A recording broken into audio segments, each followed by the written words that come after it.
We're here, we're live. Now you can hear it. It's been a whole year almost, and nearly getting that right. My word, it's the great way to start off this topic of this episode, the theme of this episode. Emotional dysregulation. Yeah, don't expect me to be able to talk correctly at all. My brain's not there. My brain's not in my actual head today. I don't know where it's gone to. Maybe it's actually somewhere enjoying the Christmas spirit. Maybe. Well, going back to the sound check though and the sound issues, I hope that we always maintain these little errors. I can't see that we'll ever. Would you love us less if we actually started improving these things? Or actually, are you sick of the... Not better. At least it's not 20 minutes of silence like it has been in the past. Yeah, they were some hard times. I'm trying to think back to we're just like not paying attention. Then you look over to the chat and it's just like, can't hear you, sound, just like, oh, people are ringing, just like, but we appreciate the support. We love it. Hey, Kat. Hey, Kat. Also, hello to Ollie. Shout out, oh. You're getting a shout out, Linz. How are you doing? Thank you for joining us. Thank you, everyone, for joining us. We need to get all the followers, all the watches this episode. It's so important. Well, we've got special Christmas hats. What is there not to love? If you haven't liked this episode already, like it. Yes, give it a like. Let's get some more people watching us tonight. Oh, and we're talking about a really valuable topic. But before we get into it, how's your week been? Oh, actually, I was just trying to think then. It has actually been very nice. Thank you very much. The classes have been really settled and really trying. And, there's only 1 week left of term. And I could not be prouder of how the days have gone. I love that, guys. Well done. And I've been taking a lion's mane supplement. So for those of you that don't know, that's a type of mushroom that's absolutely beautiful. Looks like a big lion's mane. I'm glad you clarified, because it sounds like you were trying to grow a lion's mane by taking this supplement. Brain. And insane in the main brain.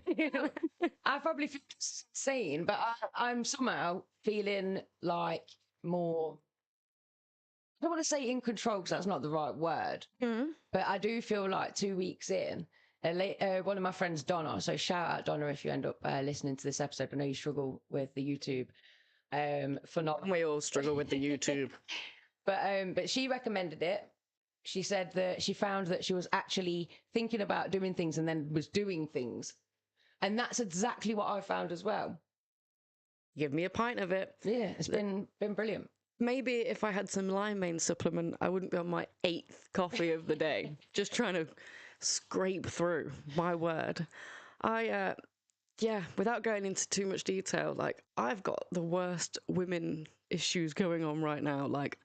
I'm bent over half the time, just creased in pain, and I need to go to the doctors, but I've been thinking that for so long, and then I managed to convince myself that it was medical anxiety, which I have a lot of, and I'm just misreading normal signals, period pains, blah, blah, blah. And now it's got to the point where I'm worried I've left it that long. I don't want to go to the doctor and find out the bad news. I've just convinced myself it's bad news. And right now it's Schrodinger's cat. Yeah, you don't know anything, so nothing exists. And yes, I'll level with you here. I've suffered with health anxiety all my life. And every single time I have finally faced it, it's always turned out to be nothing. That's what I mean. I'm so convinced right now. And if I have to go...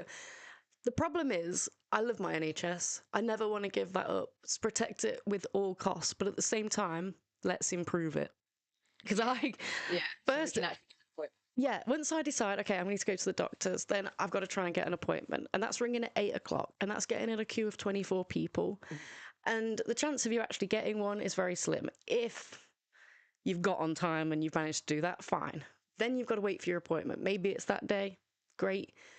Then some GP who I'm sorry if you're a GP watching this. I'm sure there are some fantastic GPs out there. I know there's fantastic GPs out there. I know you're overworked. I know that you're underpaid for sure. But the lack of faith I have in GPs right now, when every doctor's appointment I've been to in the last 3 years, I'm telling the GP what's best for me. Yeah. I don't want person-based medical care. I want medical-based. Well, the thing is, this is where private healthcare comes in, because in the past, I have paid for a private consultation, and then you do get an expert in that area. And yeah, it's like 140 quid, but the peace of mind that you get from it. So I would recommend checking. Oh, most definitely. Something like that. Yeah, definitely. But they see you straight away. You can pick your exact expert in the area. Isn't that sad though, that you have to have money to be able to actually get your stuff seen to readily? This is the thing, isn't it?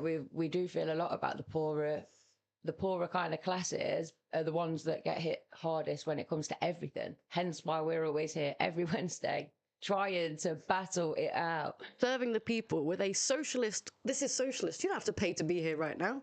Also, you're not forced to watch this. You are here because you want to, and you chat in this lovely chat because you want to. And so this is Anna's joined us, and also hey, Anna. I'm already being told Ollie's making sure that we've got a good lesson tomorrow. So it's supposed to be louder than maybe I'll wear Santa's hat. How exciting would that be?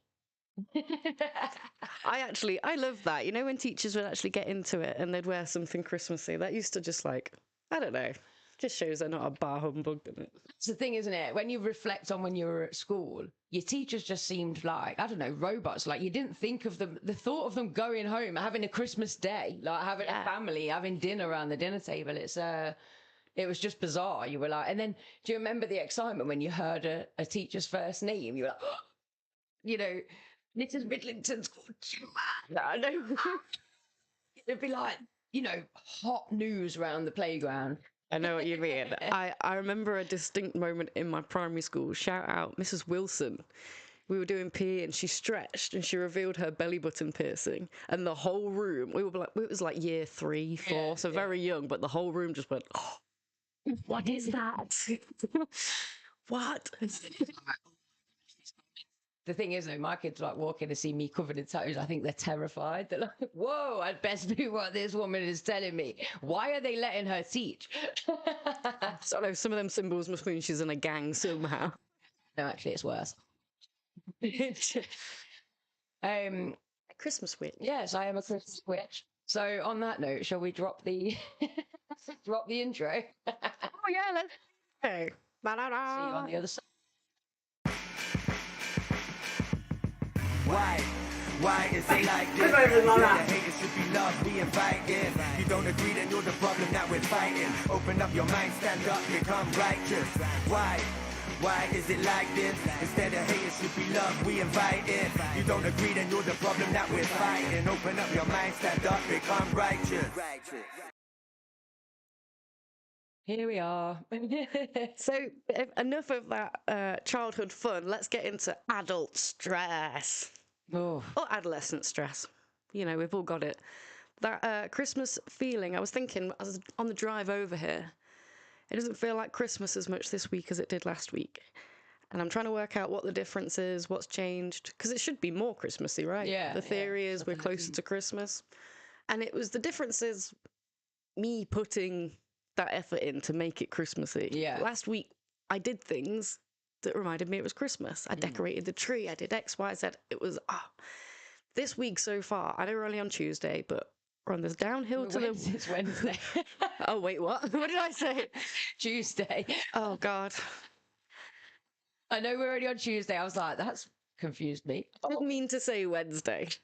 That just means the wrong word came out. And My maybe brain has been doing that all week this week, just saying the wrong word when I'm trying to talk. Right, it's so annoying. Why did I pick this job to talk?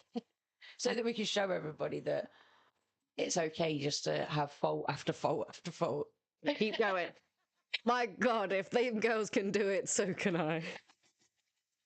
If I can be that beacon of hope for you. So do you think, have you started your Christmas shopping then? Is that, because that's been my trigger this week, starting the Christmas shopping, realising I can't afford to buy anyone anything that I want, then looking at these shoddy piles of things that I've genuinely put so much thought and effort into, and then I'm like, that has cost me a mini fortune and it looks nothing. I know exactly what you having mean. a meltdown over it. This is what Christmas is all about. I know, I'm so sick of, I love Mrs. Hinch, but she's being like, you can go to Home Bargains and make this hamper. And you're like, oh, that'll be home from Home Bargains. That's what, a £5, £10 tops. You put it together, it's like 35 quid. You're like, Mrs. Hinch, I cannot give this to my co-worker. It's £35. Yeah, now how am I going to give it to? I've got to look for someone else to give it to.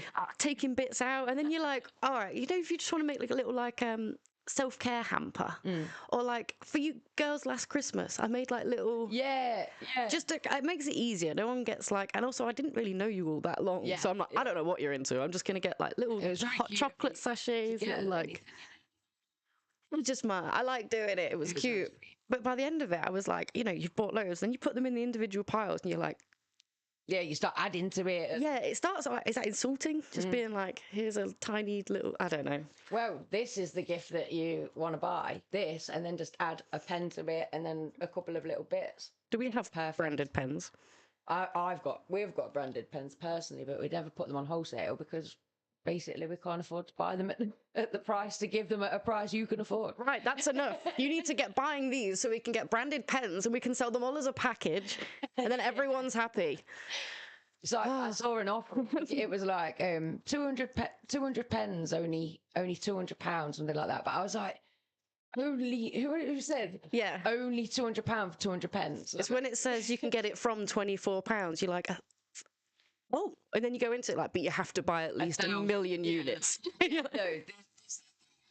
been through all that research. Now I'm on the other side. On my deathbed, like, do you want a pen?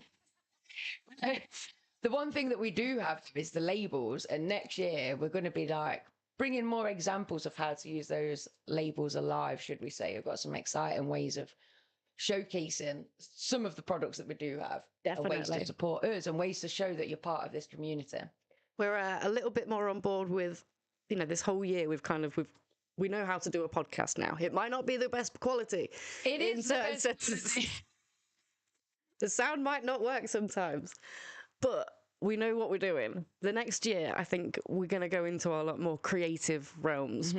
Both of us have got strengths in different areas, and I think we just need to like merge them together to make some really cool stuff and show you what we could make, and then encourage you to make stuff. Maybe you can come make stuff with us. Definitely. We can build this community and have lots of fun.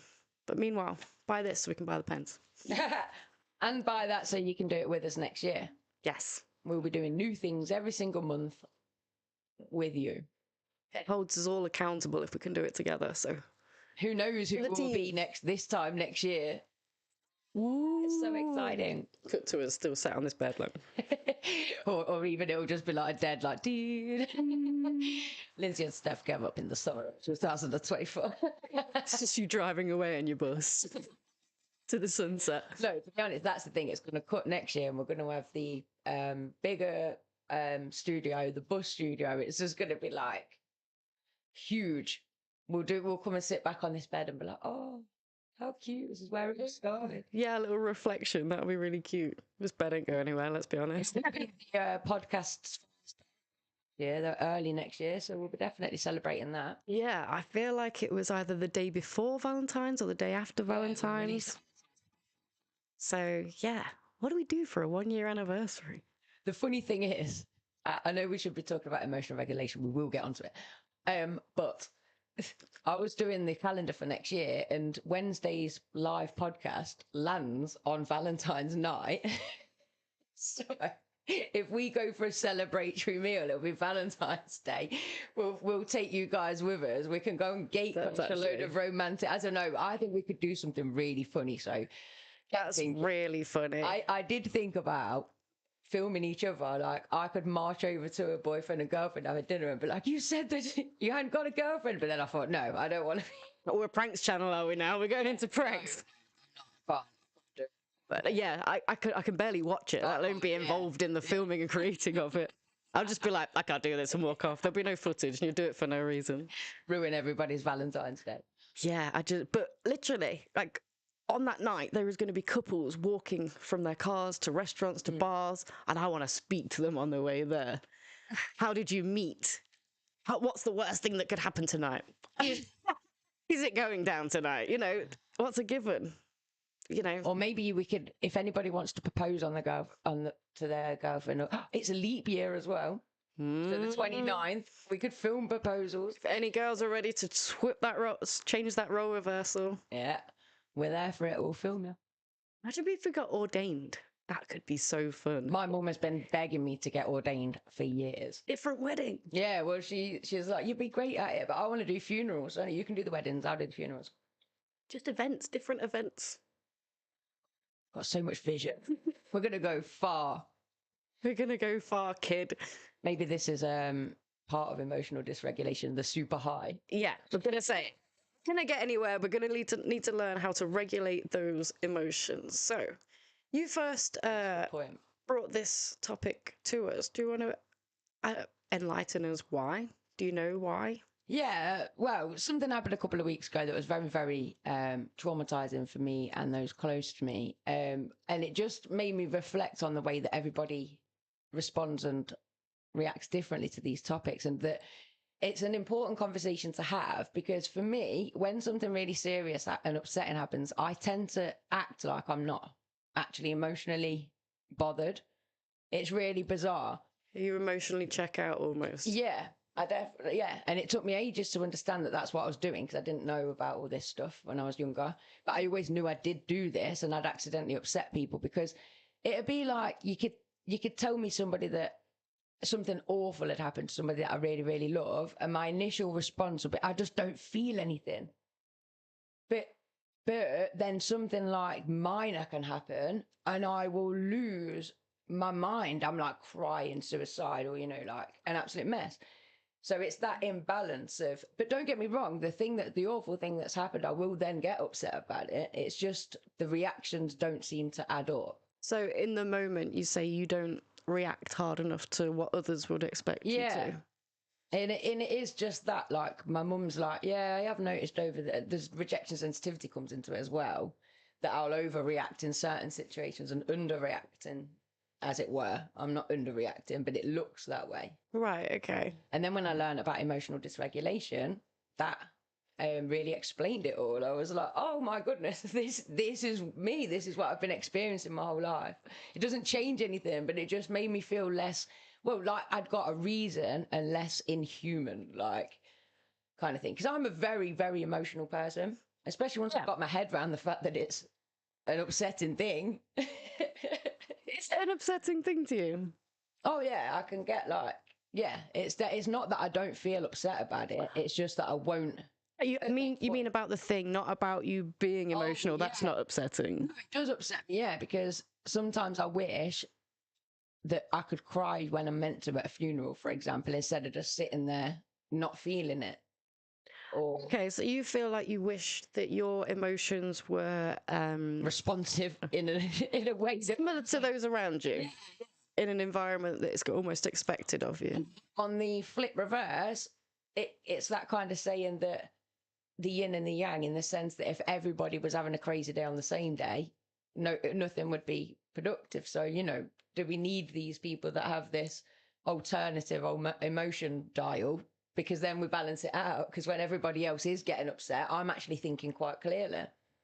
Yeah, and I feel like that's a lot. The ADHD brain is really good at that. When there's chaos, for some reason, our brains go, "We've got this." Like, but then when there's like a small disturbance, it's like, yeah, just a memory of all the people I've not texted back, and suddenly I just want to get in bed and just curl away for the day. I think a part of it, and I don't know whether this is a scientific thing, is that the now and not now thing. But then I don't know, because that doesn't make sense either, does it? Because very much like once I am say if I'm stressed by something, I'm stressed by everything that's stressful at that point in my life. And I believe that's because the way I am is like, I can't really think about stuff that's not now. It's like, I'm very now and not now. Okay. So if I'm getting upset, I won't just be upset about that thing. It's like everything that's upsetting will be there. And it's like, I have to remind myself, but Linz, you don't need to be upset about all those things right now. You just... Okay, so it's as if it opens a floodgate and they all come in. So that seems like, because maybe emotions aren't being felt where they're supposed to. Yeah. They're building up and releasing all in one go. Okay. That's it. Oh my God. Yeah, no, that is it. Yeah. It's almost like I've not dealt with that thing and that thing and that thing. So then when I'm upset about that thing.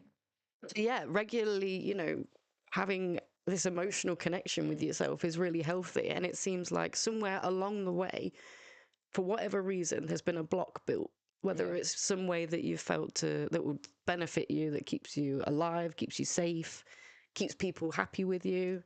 There's many reasons that you know, a big one for me, mood disorders. I have bipolar. You want to talk about emotion regulation? You want to meet me in mine? I was 16.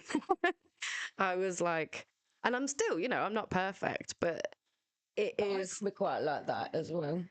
You know, It's really, and in your head, you're like, I don't even want to be this down, but there's something about your body that's just heavy. It's something about everyone else that's just irritating. That's the sound people make, just everything.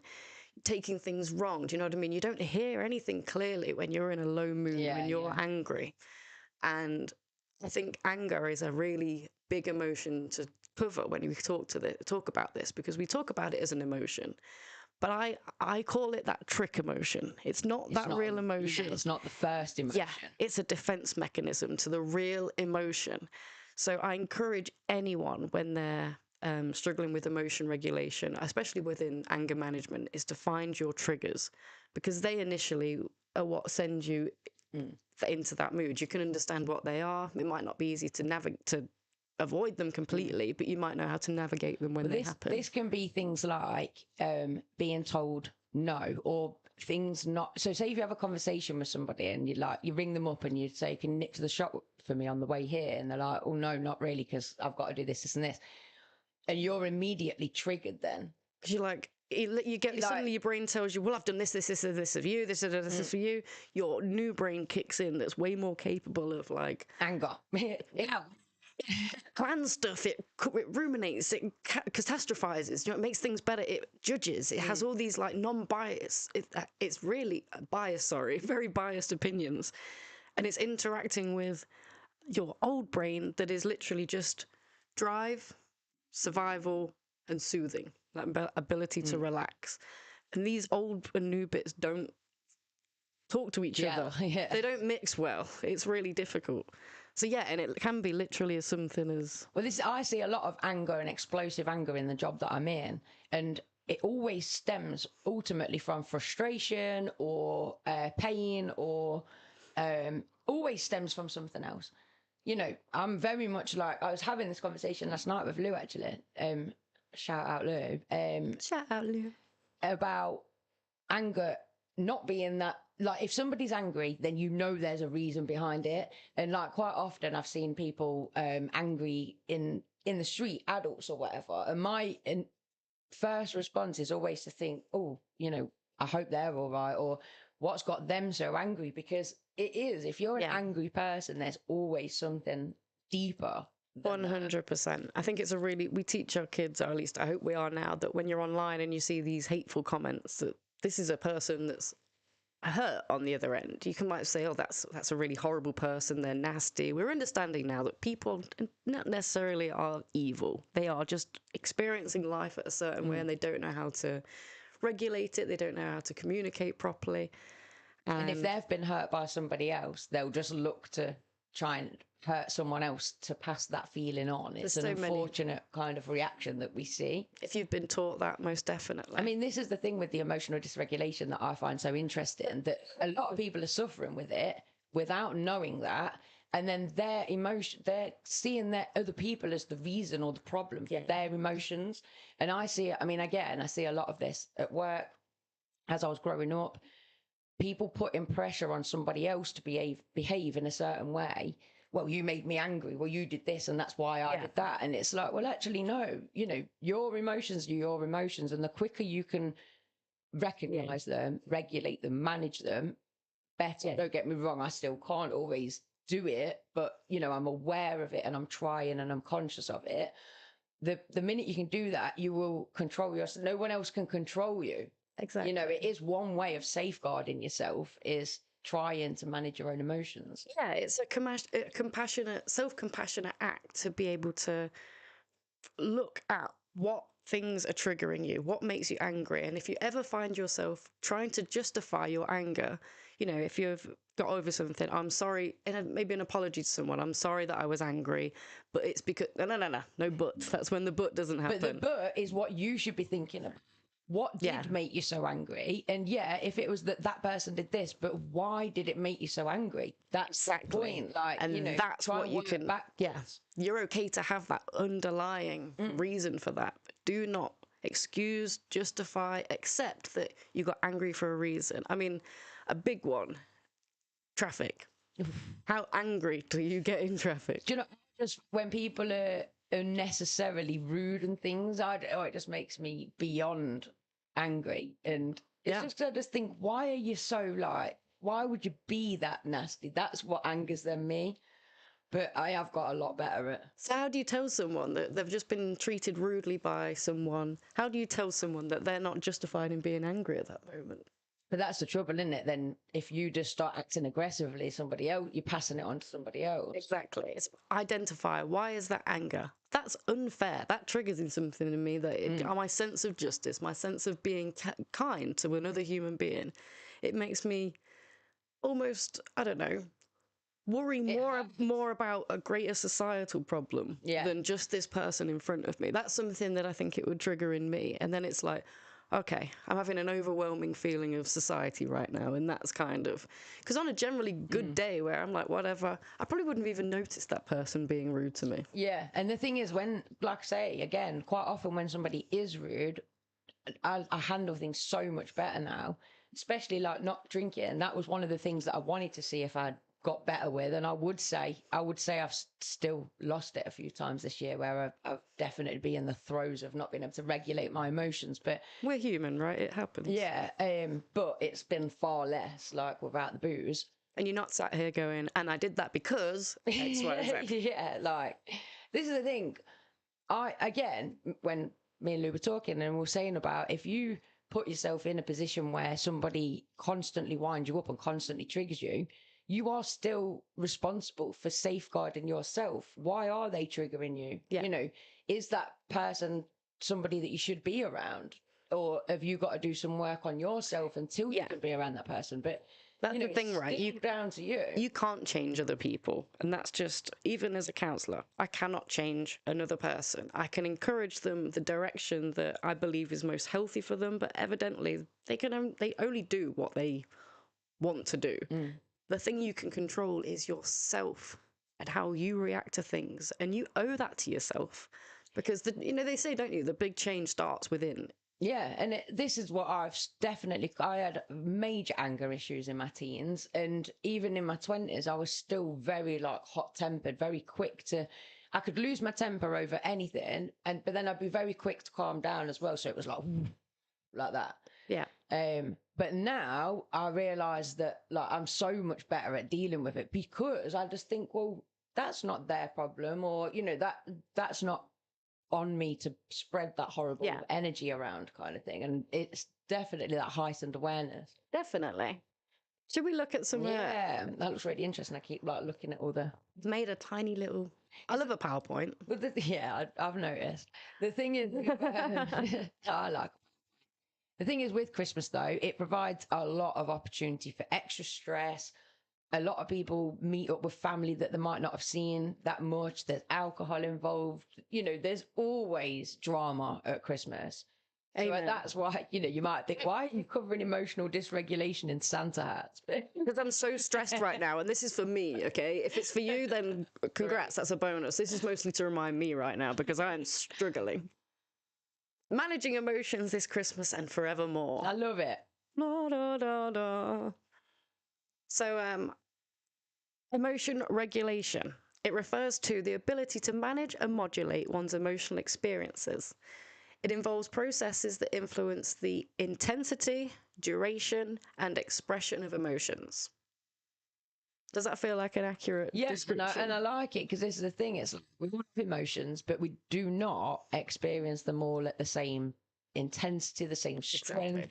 Some people don't feel a physical pain in here related to emotions, you know, or in here, like, so it's very unique to you. And the quicker you can kind of understand your own set. 100%. Like Gestalt therapy, if you say you feel a certain emotion, the therapist will ask you, where do you feel that? And to some people, it's a little bit, huh? And it's like, well, you said you feel stressed. Where do you feel that stressed? You're like, and it takes you a little bit, but making yourself aware of those bodily sensations can stop you having medical anxiety. Yeah. Social anxiety. It's not even all, yeah, that is a good thing with the medical anxiety, because you feel these sensations, think you're having a heart attack or something, but it could be an emotional response. Yeah. And it's not always negative emotions either. I've always struggled with hyperactivity. I get so super excited about something that I can feel physically sick. I lose my appetite. I'm sweating. It's not comfortable. It's a physiological but it's symptom, yeah. But I am like, so it's a really strange life.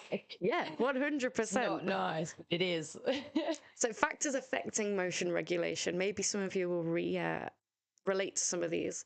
Cognitive strategies. So using cognitive techniques such as reappraisal, which is changing the way a situation is perceived, or distraction to alter emotional responses. So this can be seen as like defense mechanisms, the way that you absorb energy. You know, you'll see some people, they just don't seem to take, you know, someone's clearly criticizing them and they're just not taking any offense by it. And you're like, huh? How are they doing that? And that's because they are changing the way that's perceived. They're not seeing these words as a personal attack. They're seeing that this is a professional thing. Maybe I just need to change this within a project at work, or something that can be seen as way less triggering and painful to themselves. The other thing, going back to that thing, that people's opinions are just that. They aren't the truth. They aren't final. Everybody has a different opinion. And if They're like a-holes, right? If somebody has got an opinion on you that you don't like, then actually your perception of it can be, so what? Yeah. Literally, what does it matter? So what is a really common, commonly used CBT type of technique within therapy. It's the so what technique. And it is that you kind of work down your emotions. So say I'm having I'm really worried I'm not going to get this project done in time. So what would that mean? So that would mean that I'm a failure. I'm not good at my things. So what would that mean? So that would mean that I've got no worth in my actual, you know, and it works down to people, and it finds that core belief that's at the center of you. Mm-hmm. That's the boy right there that we work on. Very cool. And the thing is as well, that could work even where you just, so what? And it's like, actually, yeah, so what? I mean, sometimes it is like you're stressing about something and it's like, A, that thing's not even happened yet, and B, so what? Perception. Yeah, definitely. Yeah. Another one is behavioral strategies. I know a lot of people say when they run, they think through things a lot easily. When they exercise, when they seek social support, when they take time for self-care, when they do these behavioral strategies that help the brain to regulate. However, there's negative ones too. Okay. There's stuff that you can be doing. You know, you could be not exercising. You could be not supporting people, not getting support from your friends. You could be not. Do you know what I mean? And these will negatively impact your exercise, especially for the ADHD type brain, and boxing, cardiovascular exercise. It actually it cleans and rewires and everything that we need in the brain. It does. Who's out there that's going to take us for a boxing lesson that we can film? How fun would that be? Yeah. You know, you're already a little advanced, I am. If you wanted to do that, we'd easily be able to sort it out. I just don't want to spar. I don't want to be hit in the face. Well, I know. Well, Leaky is talking about white collar and stuff because he's done a white collar event. Yeah, and I'm like, he should sign up. But then he said to me the other day, he's like, would you do it? I was like, oh, I just don't know. But oh my. Obviously, I could do it for charity, but I just don't know if I could like face losing or being beat up in front of all my friends and family. I mean, obviously the outcome to that is just, well, make sure you train hard enough that you don't get beaten up then. Yeah, and your brain does kind of work like that. Yeah. It's just hopefully it kicks in not the month before, just the month before we're about to fight. Think about it. Think about it. What do you think? Put it in the chat. Should you be boxing? Which one would music come under? So yeah, behavioural strategies, most definitely. But there might also come into one below, which is more environmental But yeah, I'd say behavioral strategies, most definitely. Another thing that affects it is biological factors. So neurological and hormonal influences on emotions, which can be affected by genetics, health, and medications. It's pretty simple. Some people just have that biological makeup. It's going to find it harder or going to struggle more. You'll find that you have a predisposition to stress, and that's really bad because your life will end quicker.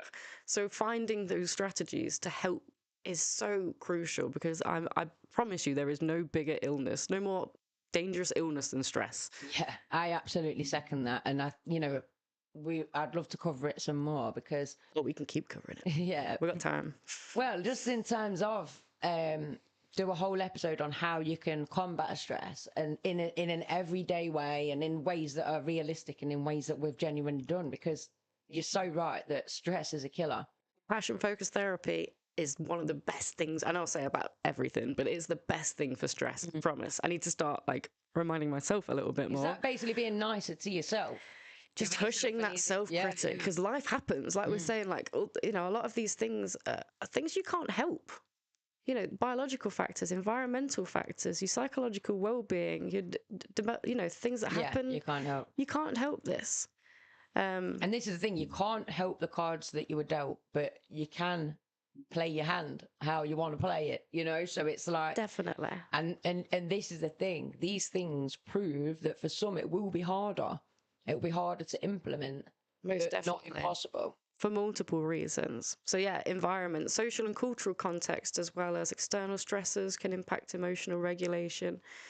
This always reminds me of my mum had a friend who was Hindu and her partner was Muslim, and they told each other's families that they were of their own religion to keep the peace, but the stress they constantly felt, because you'd expect them to be in the same, religious places at the same events, doing the same, and it was very I think it got to the point where they did find out, and they just weren't allowed to see each other again. And these are grown adults, and it always breaks my heart. Yeah, and that's just one example of how social and cultural anxiety, if you're neurodivergent, this stress of trying to fit in, that's where that is.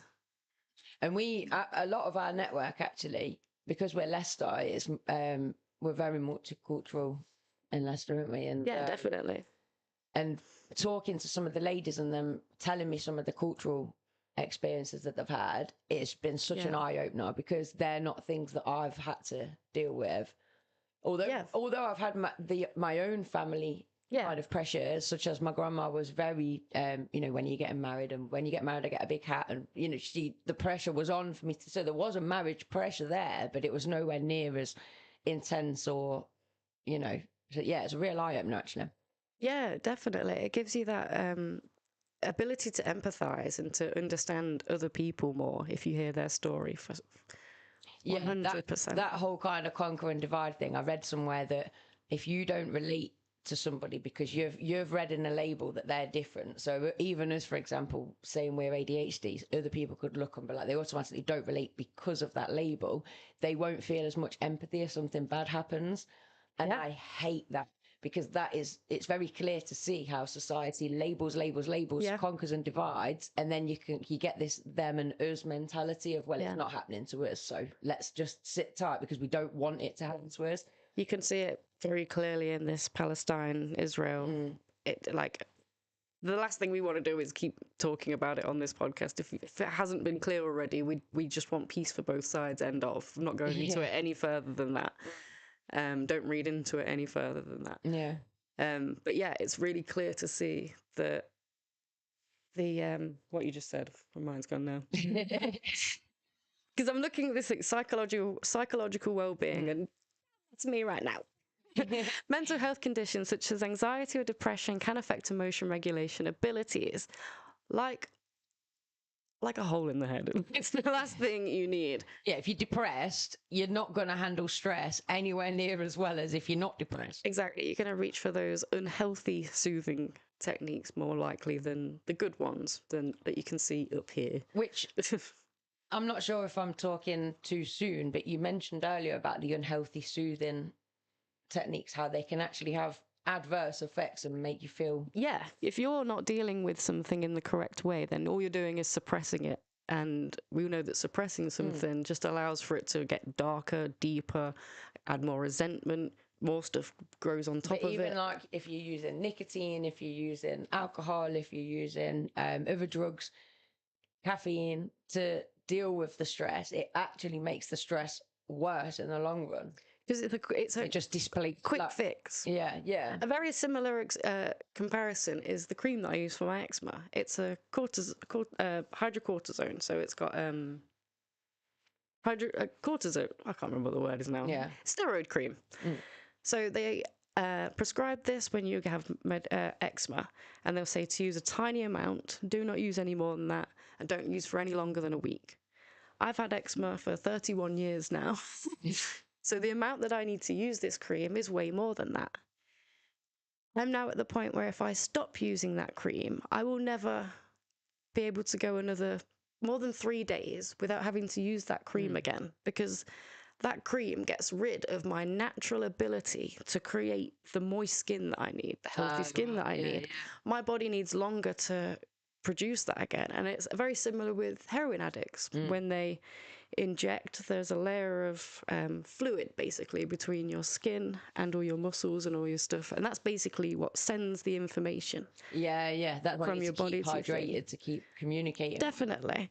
So when you're you're coming off of heroin or opiates or anything like that, your skin can be so sore. It is a physical withdrawal. Yeah. You physically feel that pain, and that is because your body isn't naturally producing that juicy liquid that's helping your body feel stuff again, and which is why it's such a horrible drug, hard to get off of. I'm reading Alan Carr's Easy Way to Give Up Smoking, and he's talking about nicotine being a really similar drug to heroin in the sense that it creates the stress. So you've only got the stress because the little nicotine monitor inside of you is worrying about when it's going to get its next fix. But if it's actually only a mild withdrawal, and it only takes 3 weeks to withdraw. So if you can get through that, but it's actually more the psychological belief that you're hooked that keeps you hooked. And actually the nicotine is the one that's continuing the cycle. You've just got to stop. It's the fact of it being in your system and leaving your system that's causing the stress. If you could get it out of your system, you won't have that stress anymore. 100%. But you believe that it's reducing the stress and that you'll never be able to reduce stress ever again if you give up. And because you maintain that, oh my God, life's never going to be worth living again, you remain in a depression. Any short fix at the end of the day will make it harder in the long term. You know, same with dieting, same with anything. Do not cheat. Do it the best wholesome way you can. I definitely think emotional regulation has come with age as well. So if you are watching this and you are in your teens, in your 20s, just bear that in mind that we're in our 30s. Steph's still young, but I'm very much closer to 40. So I thought I turned my phone down earlier and it still keeps going. I'm the youngest that anyone's ever been, so yeah, Steph's totally young still. But as I've got past my mid-30s, my emotions have started. I mean, I'm saying this, I've started to calm down. I'm going to be perimenopausal. Go wild again. Isn't it fun being a female? Yeah, it's ridiculous. And that, again, hormones, it's up here. Hormonal influences, that comes under biological factors, which, again, comes in here. When you're a different age, you've got different hormones flying about. And if you're a kid thinking, like, I'm stressed all the time, like, don't worry, you're supposed to be. Life is supposed to be a little bit stressful right now. Do not give up. And this is the thing, life is stressful, so don't wait for a time of, well, when it's less stressful, I'll do this, or when I'm not stressed, I'll do this. That ain't doing it. Life is just stressful, so it is very much about finding the humour, finding what works for you, you know, finding those people around you that are gonna push you to do it. Because you don't want to get your coat on and go for a walk, but actually, I mean, Kat has always been amazing at that for me. My person, that she can tell when I'm slumping into that a bit too much, and she'll just turn up, or you know, she imposes herself on me, but it's the best thing she can do. Knows what you need right now. And it's like, I've got no doubt that she was sent into my life for a reason, and An angel. and that, you know, she absolutely knows when to kind of get involved and be like, right, you know, enough's enough, enough wallowing or whatever it is. And she breaks me out of that cycle, and having your tribe, as it were, can be really important. Find your tribe. Find your tribe. And if you haven't got it, if you haven't got Well, one. we're here. You've already found us. You are always welcome. Covered in hair and fur. What is going on? Party. Don't regulating those emotions. Regulate the fur on you. Oh, so maybe it's coming from the hat. So yeah, this is basically just the opposite. Emotional dysregulation, as in where it can come from. We've basically covered all of a lot of this, but it's just in reverse. So the amygdala is an area, all these are basically, but the main area that's focused on emotion regulation, emotion processing. Any damage to this area of the brain, for whatever reason, you're going to experience it. Genetic predisposition, early life experiences can also cause emotional dysregulation.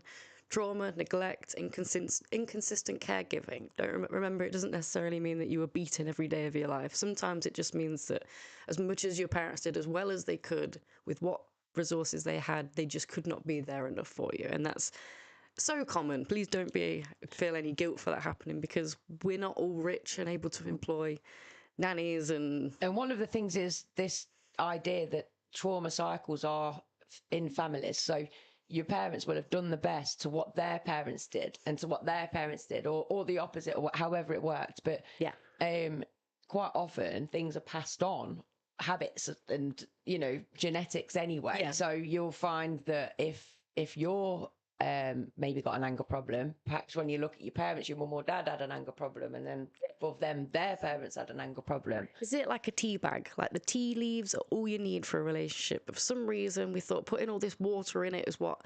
So that first, when your great-great-grandparents were making the tea, they squeezed it, and then they passed the tea bag on to your grandparents, and they squeezed it a little bit more, and then your parents had it, and they squeezed it. Eventually, you're going to get some tea bags with a little bit of water in, and it's our job now to get rid of that water. Just make it pure tea leaves. Are you following me? No. Oh. But I like it. All I can think is my students would be like, "Did she just say tea bag?" Like. That's definitely one of the words of the day. You can have a clearer soundbite. Tea bag. Another is wood. Is that one? If you say it, they laugh. Yeah. Guys, it's just a real common natural material. You're gonna hear that word a lot. It's just because it's just, I don't know. It's just kind of cute. I like it. Wood. Yeah. That's funny. And now it makes me laugh. I'm like, I know, I can see it just makes them laugh, does it? You're like. So yeah, mental health conditions. I feel like we've already kind of gone over this. It was just kind of me going in reverse with the. It's good, a good effective way to it, because there's a visual now for people. They can read it as we're going through it. One thing we didn't cover is chronic stress, prolonged exposure to stress. I know we did talk about it a little bit, but this will affect how you regulate your emotions. If you're not dealing with the stress properly, then your emotions aren't going through you properly. One of the big things again with stress is so many people living in a high state of stress and not even realizing it. But when you're already up here, it only takes the smallest thing to then tip you into that realm of losing, whether it's like you're upset or you're angry or however that comes out. So but this chronic stress thing, it's some people have been brought up in chaotic backgrounds, so they're already on this stressful kind of vibe, as it were. Yeah. Work's more stressful than ever. Home life is more stressful than ever. Everything is more stressful than ever. So, this is going to relate to people around you, recognize it in those people, and what can we do to kind of help? Yeah, definitely. Covered substance abuse, medical conditions, like Alzheimer's, all these different kind of, obviously. Personality factors. Individuals with certain personality traits may be more prone to emotional dysregulation. You know what we should do? The Big 5 personality test, right? Oh, okay, yeah. Oh my God, yeah. In fact, because I'm sure you can set up a group where then people can go in and do it, and it compares you.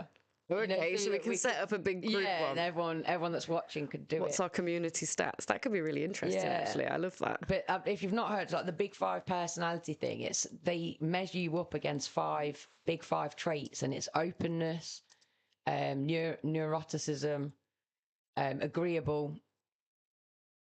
I can't remember what the other two are off the top of my head. Oh, I know what you mean. Okay, I know what. We've been doing it in PHSE because I wanted to again, with education, I don't feel like it always gives the tools that the students, especially my students, need to progress. So I was like, what can we cover? So I was like, right, let's start with you. Your brain is your biggest tool that you're ever going to have. So we're trying to get to know who we are as individuals. I was trying to remind myself who originally did the study, and just to show you how useless it's been, I couldn't even like pretend that I knew.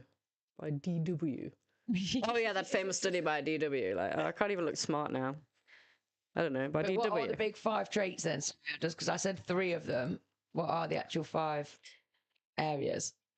Extroversion, often spelled like this way: agreeableness, openness, conscientiousness, and neuroticism. Yeah, and it's really interesting actually, because what we did last week was we just went through what each 5 of those meant, and I just got them to rate themselves of where they thought they were in those things, and it was really cool just getting them to like kind of realize, oh yeah, you know, some people are this end of the scale and some people are this end. So this is the dark triad. Oh yeah. This is another personality test. Yeah. They generally people do at the same time as the 5. Oh god, I think my students would like this one more. This looked like psychopathy. Psychopathy. So really interested in psychopathy and narcissism. So yeah, and remember, like we said before, some levels of each of these things are useful. Yeah. It's not that these traits don't exist in you. It's just, if anything, you want balance. Yeah, you want an essence of some of them. Too much. But another really a regulatory system that I'm hoping will turn up if I look into this. This is what I want to show you. Oh, okay.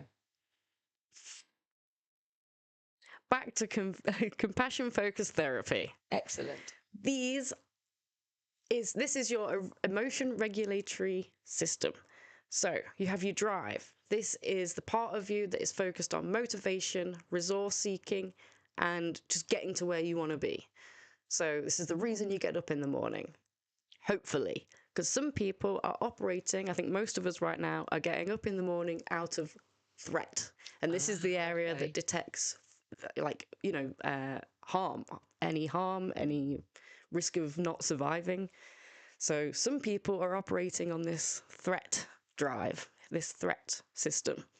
And what we're not getting enough of, some people, I would say you rest in the drive category a lot more in your life. And I definitely have got a lot more soothing factors. Yes, most definitely. And whereas I think I operate more in my threat area, which drives my drive, but allows me to not soothe in the most healthy way. So looking at this system, a really fun, I'm not even going to put it like that, a helpful tool. I say that in class, like literally today, I was like, oh my God, we're going to do a really fun lesson today. And then I was like, I don't know why I just said that. I don't know why I just said that. Yeah, I'm just BSing you kids, sorry. I know, I was like, I think it's fun, but that's because I'm a nerd.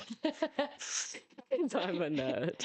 But what I did do was I wrote the alphabet on the board and told them to give me an English term for each of the letters until they'd filled it. And again, so proud.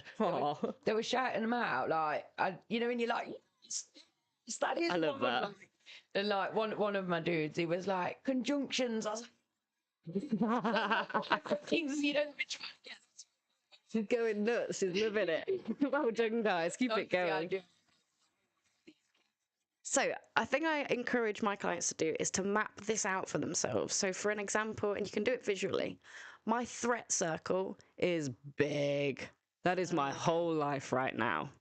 However, my drive right now, oh, no, I want that back red. And then I want to start a new circle. Yes, I'm doing this in paint. Shut up, kids. In paint for years. Exactly, it's useful. I don't know what the kids use these days. My drive is very much attached to it. It's not as big as my anxiety, but it is very much led by it, quite like formed by it. 100%. However, the way I'd represent my soothing, Olympic Games is going on it. Oh no, Steph. That's where I'm at. That's where I'm at, guys. Kids. And do you know, part of my kind of anger at the systems when I bang on about the systems is that I feel that a lot of the working class and a lot of us poorer ones are being forced to operate from the threat box. And by doing so, you're a very ineffective individual. Yeah. It kind of strips you of anything else because all you're doing is surviving. 100%. You're And not I want being to change given that. You're not being given the chance. So really, I'm just drawing out what the aim of a healthy. What? Well, you know what? If that what happens to you, then go be the star you were supposed to be. Ignore these circles. This is what a healthy one's gonna look like. Oh. Oh. Hey, if yours looks like that, it's better than mine.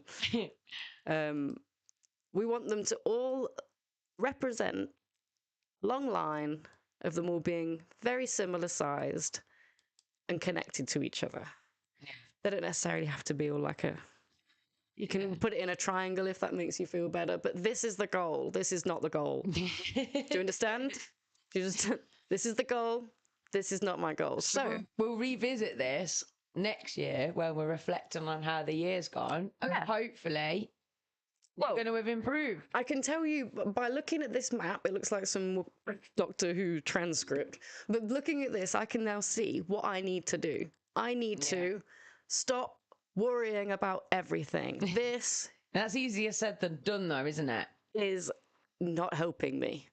Exactly. Easier said than done. What can I do? There's an area here of what I can do because it's all about balancing it out. Yeah. So if I've got too much of one, then I need to be taking it from another. Yeah. And this one needs so much from these two. What I need to be doing is healthy soothing because it's not helping me, whatever I'm doing right now. So bringing that up. My drive definitely needs to be the same size as these, but this, again, it's too bigger. Yeah, you need to bring those threat levels down by bringing stresses down or finding ways to soothe. Most definitely. And we'll catch up. Beads. Would you like to draw what you feel like yours is right now?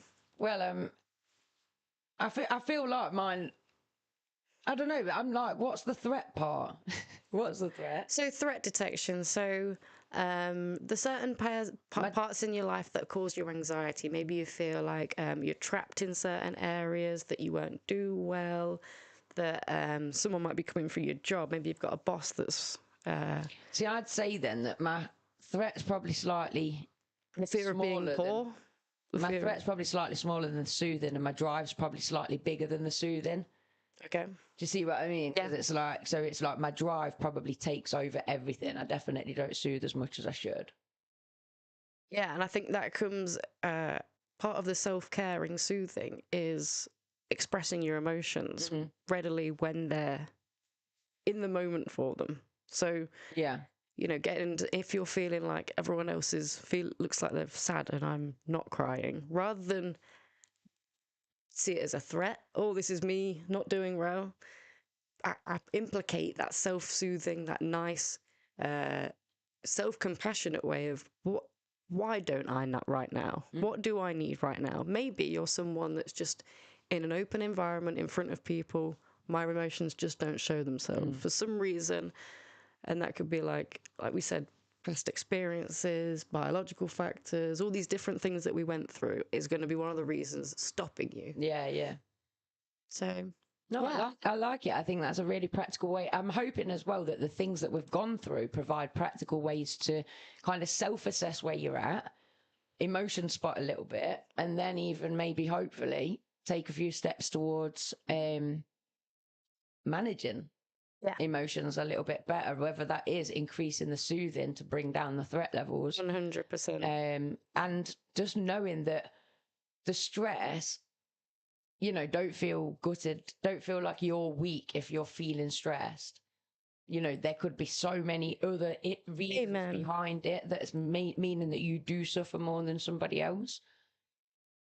It's be kind to yourself. Yeah, definitely. But the thing is, I think people have, when you're being kind to yourself, you're kind to others. But the trouble is when others aren't being kind, isn't it, to other people? And it's like they're who we've got to target, the people who aren't being kind and saying, hey, come here, be accountable. Let's see, why are you not being kind?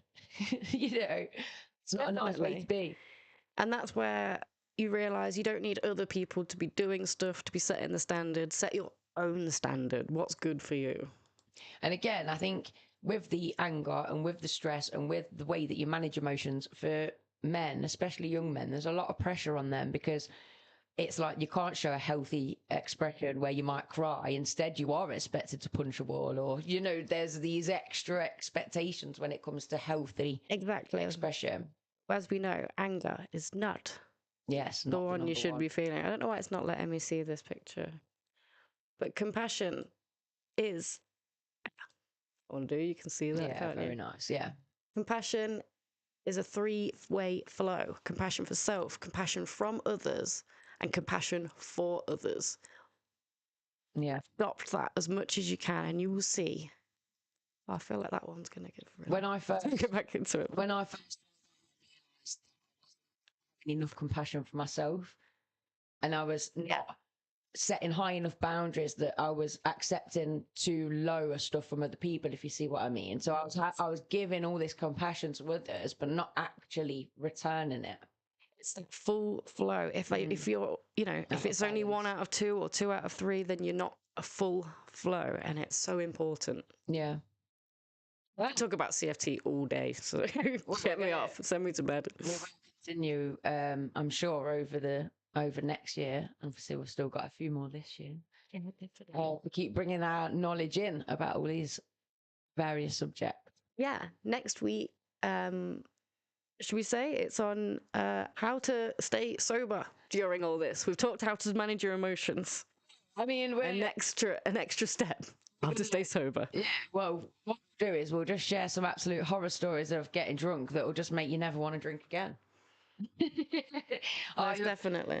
This will be my first sober Christmas, and I'm so looking forward to it, because on reflection, I have ruined so many Christmases, not just for myself, but for other people, through drunken idiocy, if you see what I mean. So I'm just like looking forward to I've got that sense of security that I'm not going to be that person that's, you know, getting drunk and then upset or whatever it is. Like, it's not going to be me. That's fine. And what I'm going to do is get to M&S, because apparently they've got some really wicked alcohol-free drinks. So I'll get them, bring some in. Oh, that's really cool. Yeah, we'll have non-alcoholic drinks. Yeah, because it'll be like inspire 5 nights before Christmas, won't it, next week? So we're feeling well Christmassy by then, hopefully. Oh my God, if I've not done Christmas shopping by then, I'm just going to hide in this hat until this January 1st. I'll be here. Thanks for watching. They're called, like, those gnome things. Oh, I don't know, but everyone seems to be in them. Gonks. Gonk. That's it. Honka gonk. Honk, honk. Honka gonk. We'll see you next week. Thank you for watching. This is Lindsay. And this is Steph. We're a different human design. And this is a different podcast. Get gonking.